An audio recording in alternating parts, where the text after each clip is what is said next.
अस्सलाम वालेकुम दोस्तों, उम्मीद है आप लोग खैरियत से हैं, ठीक हैं। शाम का सलाम आप तमाम दोस्तों को। अल्लाह ताला की ज़ात आप पर अपना हिफ्ज़ व अमान हमेशा बरकरार रखे, खुश रहें, आबाद रहें। अल्लाह ताला की ज़ात आपके बच्चों पर आपका साया कायम रखे और आप पर आपके वालिदैन का साया कायम रखे। हमारी दुआएं हमेशा आपके साथ हैं।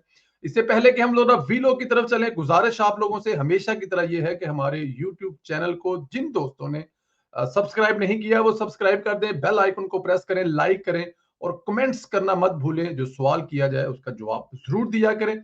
Social media talk show one Facebook पर हमारा पेज है, नया पेज है। पुराने वाले पेज पे हम शेयर नहीं कर रहे, तो गुजारिश है कि इस सर्च करके social media talk show Facebook पर इसको जरूर फॉलो कर लें। दोस्तों, आजकल इमरान खान की अहलिया बुशरा बीबी रडार पर है, क्योंकि वही इमरान खान के दौरे हुकूमत में निजाम चला रही थी।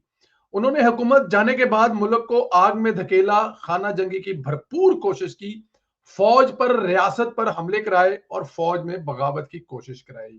बुशरा बीबी को वैसे तो इमरान खान के बदन से करीब लोग एक्सपोज कर रहे हैं, लेकिन अब कुछ नाकाबिले तरदीद सबूत सामने आ रहे हैं। आपको याद है, चंद दिन पहले एक वीलॉग में मैंने बताया था कि फरा गोगी ने बुशरा बीबी के खिलाफ एक एक सबूत अदारों को फराहम कर दिया है।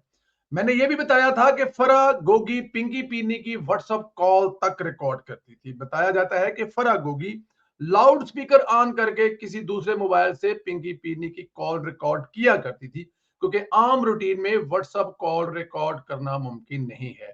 खैर, अब इसका फॉलो अप देंगे। वो रिकॉर्डिंग सामने आ चुकी है। इस रिकॉर्डिंग का मतलब इसमें जो कहा गया है वो सामने आया है। मैं आपको वो ऑडियो कॉल बताता हूं कहां से। इसकी जो रिकॉर्डिंग पूरी है, वो अभी तक रिकॉर्डिंग तो आउट नहीं की गई, लेकिन जो उसमें कहा गया है वो आउट हो गया है। कॉल की तारीख 2 मई 2022, यानी इमरान खान की हुकूमत जा चुकी थी और दोबारा इक्तदार और लाडला बनने की कोशिश कर रही थी।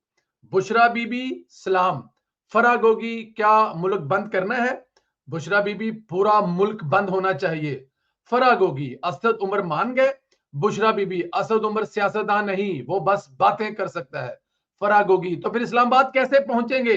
बुशरा बीबी, इस्लामाबाद में खून रेजी होगी तो कुछ होगा। ये हकीकी आजादी की जंग है, बार बार लहरों की तरह अटैक करना होगा।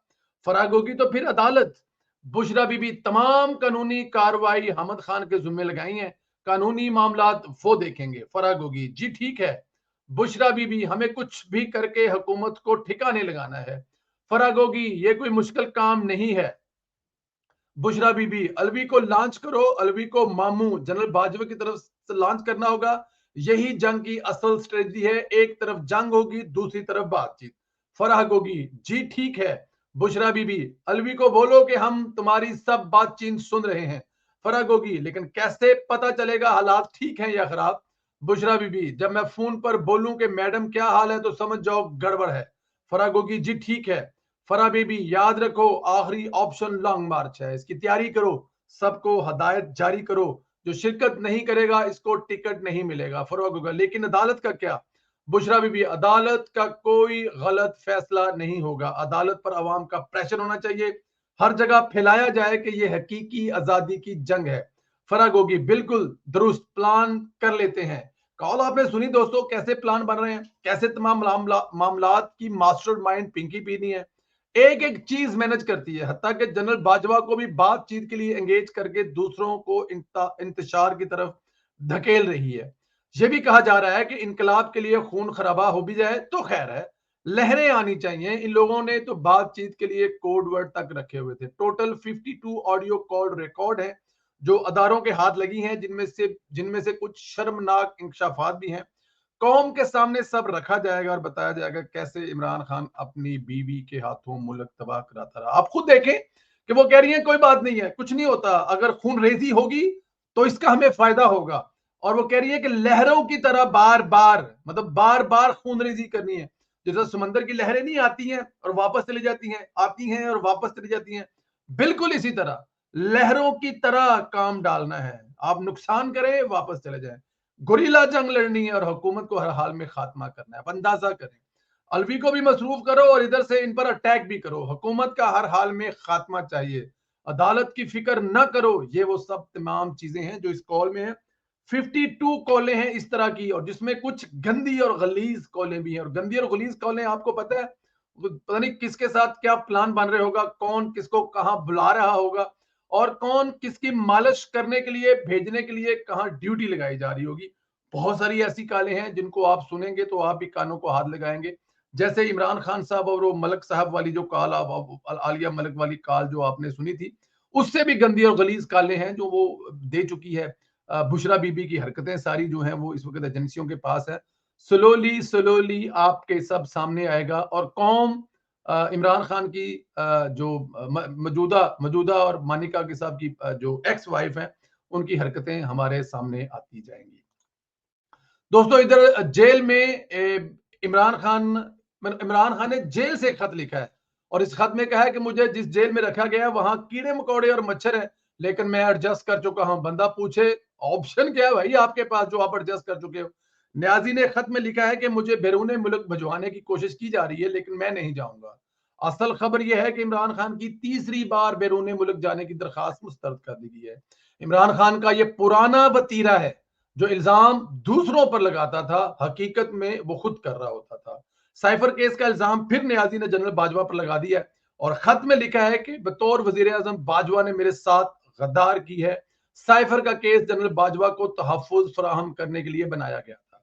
अब इन खतों से जान नहीं छूटनी, जो जराइम किए हैं इनकी सजा तो मिलकर रहेगी। साइफर केस में ही 17 अक्टूबर को इमरान खान और शाह महमूद कुरैशी पर फर्द जुर्म आयद होनी है, और इमरान खान ने एतराज कर दिया है, इसने चालान मसूल करते हुए दस्तखत नहीं किए, इसलिए फर्द जुर्म आयद नहीं हो सकती। अब कोई और चारा तो रहा नहीं, जेल में फरार हो नहीं सकता, अदालत में पेश होना भी मजबूरी है, तो ये बहाना तराश लिया है, जिस पर जज ने तगड़ा जवाब दिया। इमरान खान और शाह महमूद कुरैशी पर 17 अक्टूबर को सख्ती से कानून के मुताबिक फर्द जुर्म की कार्रवाई का आगाज होगा। दोनों ने चालान की नकूल पर दस्तखत ना भी किए तो दस्तखत गैर मौसर समझे जाएंगे, क्योंकि चालान वसूल हो चुका है। जब आपने वसूल कर लिया है, घुग्गी नहीं भी मारी थी कोई गल नहीं, वसूल कर लिया ना, वो घुग्गी किस लिए मारनी होती है, वो कंफर्मेशन होती है कि वसूल हुआ है कि नहीं हुआ। तो इमरान खान साहब जेल में बैठे हुए हैं, उनको हाथ में पकड़ाया, उन्होंने पकड़ लिया, तो अब उसकी क्या आपको घुग्गी की जरूरत है या साइन करने की क्या जरूरत है भाई। अब ये पुराने तरीके हो गए हैं, भोंडे तरीके हो गए हैं, बंदा घर कोई नहीं, खत वसूल नहीं करना, अच्छा दे जाओ जी दे जाएंगे, मैनू मिलिया नहीं, वो गल्लां नहीं रही हुण खान साहब तुसी इथों नस के किधरे आ जा नहीं सकते। और ये जो कीड़े मकोड़ों के साथ एडजस्ट होने की बात है ना, आपके साथ आपके पास ऑप्शन कोई नहीं है। जब वहां पर सुप्रीम कोर्ट की तरफ से किसी अफसर की ड्यूटी लगती है, चेक करें जी इमरान खान साहब के रहने की जगह ठीक है, खाने पीने की खुराक ठीक है, तो वहां से आंखें खुलती है 26 करोड़ अवाम में से। वो सोचते हैं कि या अल्लाह एहो जी ते जेल सानू नसीब होवे जिहदे विच देसी कुकड़ी, बकरे दी वड्डी बोटी है मस्त जिहड़ी पूरे बकरे च एक हुंदी है, और उसके अलावा एक पूरा मेन्यू, रोस्टर, डबल जाम रोटी, पता नहीं क्या क्या। और खान साहब हमें खत लिख के ये बताते हैं कि अंदर कीड़े मकोड़े हैं। खान साहब जब भी आप रह रहे हैं वहां पे कीड़े मकोड़े नहीं हो सकते। आप साबिक वजीर आजम है इस मुल्क के, और आपको उसी के मुताबिक प्रोटोकॉल दिया जा रहा है। गंदी और गलीज हरकतें तो आप फरमाया करते थे जब आपके दुश्मन तो नहीं कहना चाहिए, लेकिन आपके मुखालफिन जेल में होते थे, जब आप उनका एसी उतरवाने और घर से खाना बंद करवाने की धमकी देते थे, सिर्फ इसलिए कि आपके वोटर खुश हो सके, आपके फॉलोअर आपको अप्रिशिएट कर सके। खान साहब एडा वड्डा काम करता जे, और मियां साहब की घरों रोटी बंद कर दी जे, और एसी बंद कर दिता जे। खान साहब आप जैसे गलीज हरकतें जो है ना वो मौजूदा दौर में नहीं हो रही। ये जितनी भी गलीज हरकतें थी वो आप कर चुके हैं। इस तो अपने यूथियों को आप जितना बेवकूफ जरूर बनाए, लेकिन मेरे ख्याल में वो हाँ वो बन जाएंगे, दिमाग तो होता है कोई नहीं यूथियों के पास। खैर, मियां नवाज शरीफ पाकिस्तान के लिए सऊदी अरब पहुंच चुके हैं, वहां पाकिस्तान के लिए बेहतरीन खबर लेकर आएंगे। बताया जाता है कि नवाज शरीफ $1 मिलियन की सरमायाकारी लेके आएंगे, यानी इनकी वापसी के साथ ही सरमायाकारी की अच्छी खबर पाकिस्तान आएगी। दूसरी तरफ जैसे जैसे नवाज शरीफ पाकिस्तान की फजाओं के करीब पहुंच रहे हैं, फिर अफवाहों का दरबार खुल गया है और डराने का सिलसिला जारी है। लेकिन असल खबर यही है कि नवाज शरीफ ही अब पाकिस्तान की किस्मत बदलेगा इंशाल्लाह। देखिए दोस्तों, मैं इस वक्त अगर देखूं तो इसमें कोई शक नहीं है, हमें पिछले 40 साल की सियासत जो हमने देखी, हमसे पहले क्या हुआ हम वो पढ़ते हैं, अपनी आंखों से देखी है, चाहे वो 91-92 का इलेक्शन हो, चाहे वो 96-97 का इलेक्शन हो, नवाज शरीफ ने ही कुछ किया है। फिर 2013 वाला जो मुश्किल तरीन वक्त था, जब मुल्क पूरा अंधेरों में डूबा हुआ था, दहशत गर्दी की लपेट में था, मुल्क की करेंसी का बेड़ा गर्क हुआ था, मईशत की तबाही के दहाने पर था, आपकी इंडस्ट्री सारी बांग्लादेश शिफ्ट हो गई थी। फिर मर्दे मुजाहिद आया और उसने 2013 में मुस्कुराने का, हंसने का ताना सुना कि मियां साहब के चेहरे पर स्माइल नहीं है। तो जब उन्होंने बताया कि स्माइल आएगी जब अपने मुल्क को मैं सीधी डगर पर चला दूंगा, फिर एक वक्त ऐसा आया, पूरी दुनिया पाकिस्तान पर इंक्वायरियां कर रही थी, देख रही थी, सर्च कर रही थी। ये मुल्क जो कल तक दहशतगर्दी की लपेट में था, जिसको सबसे बड़ा प्रॉब्लम इलेक्ट्रिसिटी का था, वो मुल्क आज दुनिया की उभरती हुई मैशियतों में कैसे शुमार हो है। यहाँ पे कौन सा जादू है, कौन सी जादू की झड़ी है।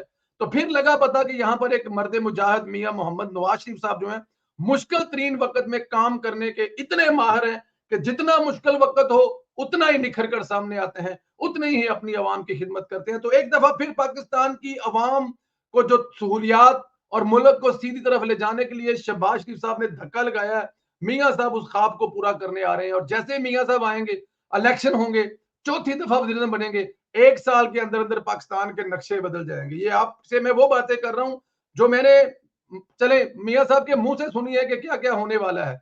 हर वो काम होगा जिससे इस मुल्क के अवाम को फायदा होगा, हर वो काम होगा जिससे पाकिस्तान का नाम दुनिया में अरूज पर जाएगा। एक दफा फिर पाकिस्तान के पूरी दुनिया में डंके बजेंगे, लोग हमारे साथ इन्वेस्टमेंट करना फख्र समझेंगे, लोग हमारे साथ तजारत करना अपने लिए आजाद समझेंगे। और ये सब कुछ होगा उस अजीम कायद की आने के बाद, जो कि हमेशा मुश्किल वक्त में इस मुल्क के लिए जो करता है वो आपके सामने है। हमारी दुआएं हैं कि मियां साहब खैर खैरियत से पाकिस्तान पहुंचे, बल्कि हम उनको खैर खैरियत से पाकिस्तान लेकर आए और मीनारे पाकिस्तान पर एक शानदार जलसा हो जिसकी मिसाल रहती दुनिया तक ना मिले। और फिर मियां साहब इलेक्शन की, इंतखाबात की तैयारी करें, इंशाल्लाह पाकिस्तान के 26 करोड़ अवाम के नुमाइंदे बन के सामने आए, वजीर आजम का हलफ उठाएं और 1 साल के अंदर वो कर दिखाएं जिसके बारे में मैं और आप सोच भी नहीं सकते। अपना बहुत ज्यादा ख्याल रखें। मुझे जरा ये बताएं, आज का सवाल आप लोगों से ये है, क्या इमरान खान के पास कीड़े मकोड़ों के साथ एडजस्ट करने के अलावा कोई और ऑप्शन है? अगर कोई और ऑप्शन है तो वो ऑप्शन जरूर वरना बताएं, वरना फिर इमरान खान साहब हमें धमकियां ना लगाएं कि उन्होंने कीड़े मकोड़ों के साथ रहना सीख लिया है। फेसबुक का पेज हमारा सोशल मीडिया टॉक शो 1 जरूर सर्च करके फेसबुक से फॉलो करें, क्योंकि उस पर बहुत ज्यादा मसाइल हैं। नया पेज है फेसबुक के अलावा YouTube social media talk show. आप लोग जिन लोगों ने, दोस्तों ने नहीं किया सब्सक्राइब, सब्सक्राइब करें, बेल आइकन को प्रेस करें, लाइक करें। इंशाल्लाह ताला शाम को मेहमान के साथ, बड़े अहम मेहमान हैं, उनके साथ हमारा प्रोग्राम देखना ना भूलिए 9:30 पर। बहुत शुक्रिया।